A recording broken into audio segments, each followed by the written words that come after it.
हरे कृष्णा। श्रीमद् भगवत गीता का महिमा गान गाते हुए आदि शंकराचार्य कहते हैं, गीता सुगीता कर्तव्या कीमान्यैः शास्त्रविस्तरैः या स्वयं पद्मनाभस्य मुख पद्माद्विनिः श्रुता। अर्थात चूंकि भगवत गीता स्वयं परम भगवान श्री कृष्ण द्वारा बोली गई है, इसलिए व्यक्ति को अन्य कोई शास्त्र पढ़ने की आवश्यकता नहीं है। वर्तमान युग में लोग सांसारिक कार्यों में इतने व्यस्त हैं कि उनके लिए समस्त वैदिक शास्त्रों का अध्ययन करना संभव नहीं और इसकी आवश्यकता भी नहीं है। व्यक्ति यदि एकमात्र भगवत राधे। कल 25 दिसंबर को मोक्षदा एकादशी, गीता जयंती और तुलसी का पूजन का दिन है। मोक्षदा एकादशी जैसा इसका नाम है वैसे ही ये मोक्ष प्रदान करने वाली है। इसमें भगवान दामोदर की पूजा की जाती है। इसमें भक्ति के साथ धूप दीप नैवेद्य आदि का भोग लगाना चाहिए। और गीता जयंती वो गीता का सार जो हमारे जीवन की जिंदगी के साथ जुड़ा हुआ है वही है। गीता जयंती के दिन हमें गीता की पूजा, गीता का ध्यान और गीता को देखने मात्र से, उसके ऊपर पान फूल चढ़ाने से ही हमारी ज़िंदगी के बहुत सारी जो कमियां हैं वो पूरी हो जाती हैं। गीता जयंती के दिन हम गीता का कोई सा भी अध्याय पढ़ें, लेकिन पढ़ना जरूर चाहिए। इसी दिन तुलसी मैया को धूप दीप नैवेद्य के साथ उनका पूजन करना चाहिए, तुलसा जी की आरती करनी चाहिए। और सारा दिन ना तो हमें झूठ बोलना चाहिए, ना हमें किसी की बुराई करनी चाहिए। और सारा दिन ओम नमो भगवते मानसिक रूप से हमें इसका जाप करना चाहिए। इस दिन 3 संयोग के साथ चौथा संयोग शुक्रवार का दिन होने की वजह से वैभव लक्ष्मी का भी ये दिन कहलाता है। तो इसका अद्भुत संयोग हमारे जीवन में बना हुआ है। मोक्षदा एकादशी की मैं अब आपको कथा सुना देती हूँ। युधिष्ठिर ने त्रिलोकपति जगत पिता सबके सुखदाता भगवान श्री कृष्ण को प्रणाम करके निवेदन किया, प्रभु आप सबका ही चाहते हैं, कृपा करके मेरी भी जिज्ञासा को शांत कीजिए। मैं जानना चाहता हूँ कि मंगशिर माह में शुक्ल पक्ष की एकादशी को किस नाम से जाना जाता है।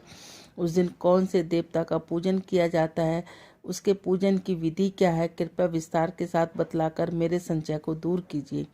उत्तर में भगवान श्री कृष्ण बोले, राजन तुम्हारा यह प्रश्न अति उत्तम है, इसमें संसार से में तुम्हारी बड़ाई होगी। अब मैं तुम्हें प्रश्न का उत्तर ध्यान देता हूँ, ध्यान पूर्वक सुनो। मंगशिर मास में शुक्ल पक्ष की एकादशी का नाम मोक्षदा एकादशी है।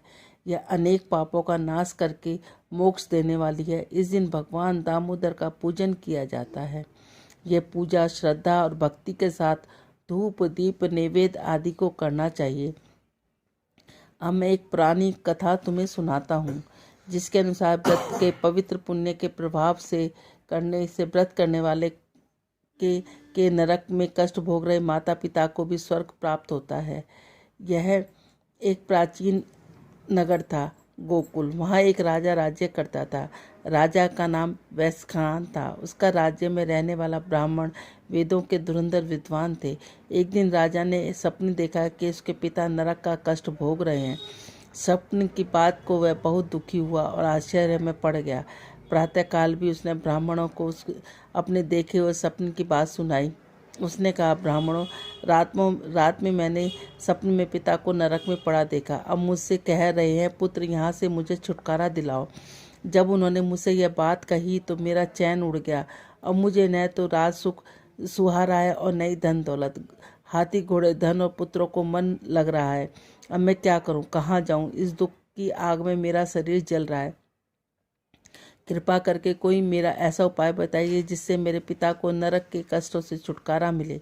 राजा की करुणा भरी कथा सुनकर ब्राह्मण बोले, राजन, यहाँ से थोड़ी दूर पर एक मुनि रहते हैं। उनका नाम पर्वत है। वे तीनों कालों, वर्तमान, भूत और भविष्य के विषय में सब कुछ जानते हैं। आप जाकर उनसे मिलिए और वो आपको इसका उपाय अवश्य बताएंगे। ब्राह्मणों के निर्देश के अनुसार राजा पर्वत मुनि के आश्रम पर गए। वहाँ अनेकों योगी और मुनि शांत चित्त से तपस्या कर रहे थे। चारों वेदों के ज्ञाता पर्वत मुनि इस प्रकार बैठे जैसे दूसरे ब्राह्मण बैठे हों। राजा ने उन्हें दंडवत प्रणाम किया। मुनि ने उनसे कुशल मंगल का प्रश्न किया तो राजा ने बड़ी करुणा और विनय भाषा से कहा, प्रभु, आपके आशीर्वाद की कृपा से मेरी प्रजा भली भांति प्रसन्न है, पर एक विघ्न उपस्थित हो गया है। इससे मेरे मन की शांति विचलित हो रही है। मैं मन की शांति प्राप्त करने का उपाय जानने की इच्छा से आपकी सेवा में प्रस्तुत हुआ हूँ, कृपया कुछ बताइए। मुनि पर्वत ने आंखें मूंदकर कुछ देर तक भूत और भविष्य का विचार किया, फिर बोले, राजन, अपने योग बल से मुझे तुम्हारे पिता का सब कुकर्म का पता चल गया है। उन्होंने पूर्व जन्म में अपनी पत्नियों में भेदभाव किया। बड़ी रानी के कहने में आकर उन्होंने दूसरी पत्नियों को उनसे ऋतुदान की प्रार्थना कर दी, निराश कर दिया। इसी पाप क्रम का फल के नरकगामी हुए। यह सुनकर राजा प्रसन्न याचना पूर्वक बोले, मुने, कोई ऐसा उपाय बताइए मुझे कृतार्थ करे जिसके करने से इस पाप से मेरे पिता छुटकारा पा सके। मुनि बोले, राजन, मंगसिर महीने की शुक्ल पक्ष की काशी का नाम उपवास करें। इस उपवास के फल पर आप अपने पिता के नाम का संकल्प छोड़ दें। उसी काशी के व्रत के प्रभाव से अवश्य ही आपके पिता के पाप नाश हो जाएंगे। वे नरक से छुटकारा प्राप्त कर लेंगे। वे अवश्य मोक्ष या पर्वत मोक्ष पा लेंगे।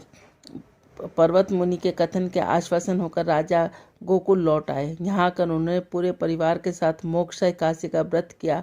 उस व्रत के पुण्य को अपने पिता के नाम संकल्प कर दिया। बस फिर पर्वत मुनि के कथन अनुसार ही राजा ने पिता ने नरक के कष्टों से छुटकारा प्राप्त कर लिया।